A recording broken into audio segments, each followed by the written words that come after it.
Levantei lentamente a cabeça por cima do poço e verifiquei com alívio que a porta se encontrava fechada. Dentro não havia luz alguma e a chaminé estava inativa. Talvez os soldados o tenham obrigado a largar a casa, pensei, e naquele instante uma dúvida mortal me secou a garganta. E se tivesse chegado demasiado tarde? E se a ressurreição já tivesse acontecido?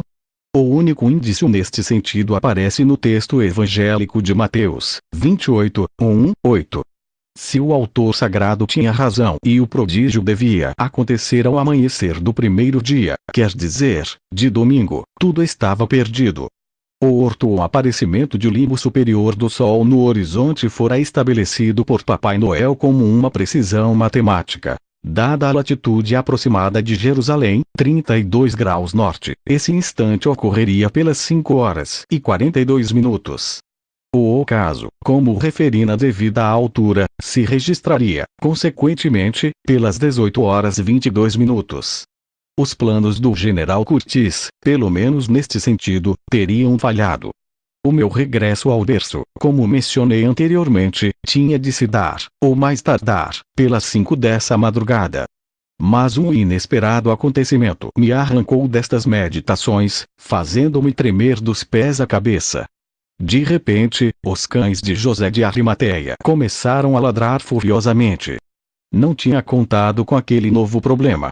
Colei-me à parede do poço, tentando adivinhar a posição dos cães. Não tardaria a descobri-lo. 2 ou 3 minutos depois senti nas minhas costas o rosnar dos animais. Tinham-me localizado, permanecendo a 2 ou 3 metros, com as faces abertas e ameaçadoras. Voltei-me, disposto a bater-lhes e a pô-los fora de combate se fosse preciso. Na realidade, tratava-se de 2 pequenos animais e pensei que não seria muito difícil amedrontá-los ou bater-lhes com a vara de Moisés. O que mais me preocupava era que a escolta romana ou levítica pudesse aparecer e descobrir-me.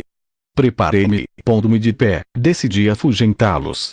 Mas o meu sangue gelou-se, uma mão rude e pesada caiu-me no ombro direito, ao virar-me, quando considerava que tudo estava perdido, encontrei na minha frente a imensa silhueta do hortelão.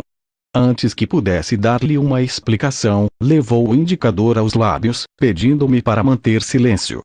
Logo a seguir, fez-me sinal para que o acompanhasse. Surpreendido, obedeci como um autômato. Os cães, ao verem o inquilino da casa, ficaram em silêncio, seguindo-nos docilmente até dentro da residência. Uma vez ali, o hortelão soube das minhas intenções. Tinha-me reconhecido e, como adepto dos ensinamentos do mestre, mostrou-se contente ante a minha suposta fé, prometendo ajudar-me a encontrar o lugar indicado e satisfazer assim o meu aparentemente insólito e louco desejo. Muito devagar, medindo cada passo, aquele homem rodeou a casa, entrando num pequeno vinhedo a ocidente da cripta e que eu vira rapidamente durante a minha primeira visita ao jardim. Próximo do promontório onde fora sepultado o corpo do Nazareno levantava-se uma espécie de enorme caixote, de uns 2 metros de altura. Ele escondeu-se atrás de um dos muros de tábuas do misterioso cubo e eu fiz o mesmo. Daqui poderás observar sem perigo. Abriu depois o pequeno alçapão existente na base daquele lado do caixote, fazendo-me sinal para que me abaixasse e entrasse. Sem saber o que me esperava, pus-me de joelhos, e entrei. Na minha precipitação esqueci a vara de Moisés no solo. Mas quando quis recuar, o hortelão baixara o alçapão. Empurrei mas, estava fechada por fora. Desesperado, escutei os passos do jardineiro, afastando-se em direção à casa. Que podia fazer? Se gritasse, pedindo a presença do guarda, os soldados ouviriam. Além disso, pensei com descontrolado nervosismo como vou sair daqui.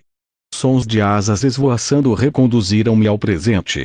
Levantei o rosto, tentando identificar aqueles sons e, ao levantar-me as trevas do caixote converteram-se num bombardeamento de pequenos corpos brancos, chocando entre si, contra a minha cabeça e contra as paredes do cubículo. Instintivamente, defendi-me com ambos os braços. Mas o aterrador e aterrado ir e vir daqueles seres continuou pelo espaço de alguns minutos. Acocorei-me novamente, pouco a pouco, tudo foi serenando. O chão, de terra, estava atapetado com penas. Ao examiná-las, compreendi, estava no pombal. Apesar do susto, não pude evitar uma gargalhada abafada. O bom hortelão tinha me metido num pombal, para dizer a verdade, durante mais de meia hora. A minha preparação de anos como astronauta, os meus estudos, investigações e aprendizagem para tão importante projeto, de nada me serviram.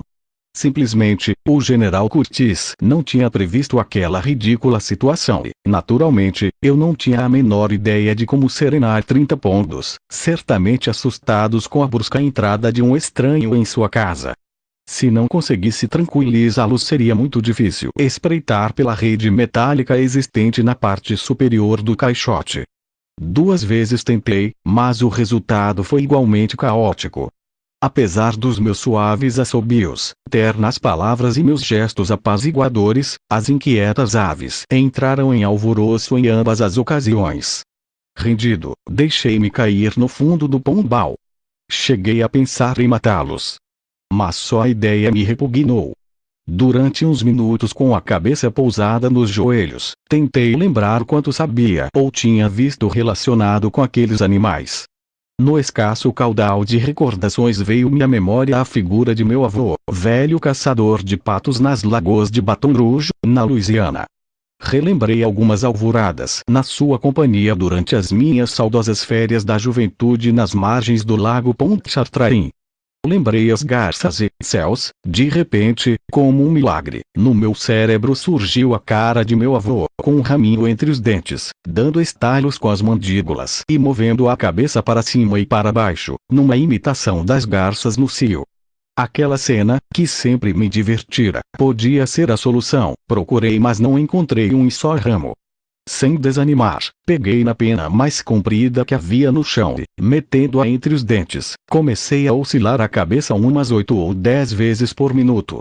Depois, com uma lentidão que me pareceu desesperante, fui me levantando em direção aos poleiros e aos ninhos, tentando emitir qualquer coisa parecida com um arrulho. A meio caminho parei, observando-os, sem deixar de mover a cabeça. Aquele velho sistema para atrair a atenção das garças fêmeas na América parecia ser bom. Alguns esvoaçaram inquietos, mas a maioria continuou impassível. Ignoro se absortos ou surpreendidos, ou ambas as coisas ao mesmo tempo, com aquele pobre estúpido que pretendia fazer-se passar por mais um pombo. 10 ou 15 minutos depois, Cavalo de Troia ficava em dívida com o meu desaparecido e imaginativo avô. Os pombos, tranquilos, acabaram por me aceitar ou me esquecer. Porque este pormenor nunca ficou muito claro. Sem deixar de mexer a cabeça, com a ponta da pena entre os dentes, assomei a rede de metal. A minha posição, tal como dissera o hortelão, era privilegiada. Encontrava-me a uns 8 ou 10 metros do final do estreito caminho que conduzia às escadas do sepulcro. A lua iluminava muito bem a parte superior da penha, bem como os soldados que estavam de guarda mesmo à entrada da galeria ou antessala da cripta. Tinham acendido uma fogueira, formando 2 grupos perfeitamente diferenciados e distanciados entre si uns 3 ou 4 metros. Pouco a pouco, fui reconhecendo as sentinelas. Os que se reuniam em volta do fogo eram legionários romanos. Porém, não vi oficial algum. O segundo pelotão, também de 10 homens, era constituído por levitas. Era curioso, durante mais de meia hora, nenhum dos guardas do templo se dirigiu aos seus companheiros de serviço. Ou muito me enganava, ou se ignoravam mutuamente. Aquela situação era perfeitamente verossímil, tendo em conta o ódio recíproco de ambos os povos. Apesar da minha proximidade, a boca da câmara funerária não era visível do improvisado observatório. Estando abaixo do nível do terreno, era praticamente impossível avistá-la. Quando muito, e levantando-me até o teto do pombal, conseguia ver um pedaço da zona superior da fachada sepulcral. Aquilo inquietou-me, mas tentei acalmar-me. Apesar de tudo, se acontecesse alguma coisa, os primeiros a notar seriam os próprios guardas. Bastava não os perder de vista. O fato de ali estarem tranquilamente sentados ou deitados no terreno, era sinal de que, de momento, nada de estranho tinha acontecido. E pelas 2 horas e 30 minutos, tal como programara cavalo de Troia, Eliseu efetuou a primeira das chamadas ligações em cadeia. Até as 3 horas e 30 minutos daquela madrugada, o meu companheiro no módulo iria me recordando o horário de meia em meia hora. A partir desse momento, e até às 5 horas, as chamadas, porque de tal se tratava, se efetuariam de 15 em 15 minutos. O projeto tinha previsto, e assim foi por todos os componentes da missão, que, em caso de alta emergência, o módulo descolaria mesmo com um só astronauta. Nesta altura da operação, alta emergência significava apenas uma coisa: que eu não pudesse ir ao encontro do berço antes da decolagem automática. Naturalmente, não quis inquietar o meu irmão, explicando-lhe que me encontrava fechado num pombal, e pelas 2 horas e 40 minutos aconteceu o inexplicável. Quando vigiava os movimentos do guarda, notei algo de estranho, não saberia como explicar. Foi como que um abalo.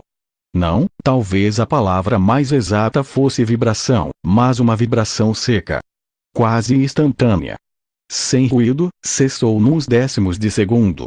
A minha primeira impressão foi confusa. Pensei que talvez o pombal tivesse oscilado devido a alguma rajada de vento. Mas logo apercebi dois fatos importantes. Em primeiro lugar, não havia vento. E, segundo, os pombos também tinham sentido aquela espécie de descarga elétrica, para de algum modo lhe dar o nome. Desta vez tenho a certeza, não fui eu o causador do agitar dos pombos, que abriram as asas e começaram a soltar um som parecido com o glu-glu dos perus. Se tratasse de um novo sismo, Eliseu imediatamente o registraria e me avisaria.